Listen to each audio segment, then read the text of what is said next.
Hello தோஸ்தோ, welcome to அரிஸ்டம் cooking. அல்ஹம்துலில்லாஹ், இன்றைக்கி வந்து 24வது நோன்பு ஸ்டார்ட் ஆயிடுச்சு. இது என்னோடய 22வது சகர் சாப்பாடு தான். சாம்பார் இருந்ததா, சாம்பாரில் சோறு வடித்து கிளறுனா சாம்பார் சாதம் ரெடி. அப்புறம் தயிர் சாதம், பொட்டேட்டோ ஃப்ரை, ஊறுகாய். இதுதான் எங்களோட அன்றைக்கான சகர் சாப்பாடு. அல்ஹம்துலில்லாஹ், சூப்பராக இருந்தது இந்த காம்பினேஷன். நீங்களும் ட்ரை பண்ணி பாருங்கள். அப்புறம் ஈவினிங் இஃப்தாருக்கு வந்து ரெடிமேடு மிக்ஸ் ஃபலூடா மேங்கோ ஃப்ளேவரில் வாங்கிட்டு வந்திருந்தாங்க. அதுதான் இப்போ செஞ்சுருந்தேன். அப்புறம் தர்பூசணி சூப்பராக இருந்தது. நல்லா இருந்தது. இந்த நோன்பு திறந்தோடனே அந்த வாட்டர் மெலன் சாப்பிட்றப்போ அவ்வளோ குளிர்ச்சியாக இருந்தது. ரொம்ப எம்மியாக இருந்தது.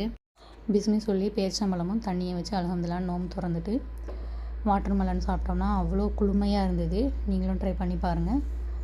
நோன்பு கஞ்சியில் பருப்பு வடையும் உளுந்த வடையும் மாறி மாறி தொட்டு சாப்பிட்டுட்டு இருந்தோம், நானும் என் பொண்ணும். ஓகே, பாய் தோஸ்தோ.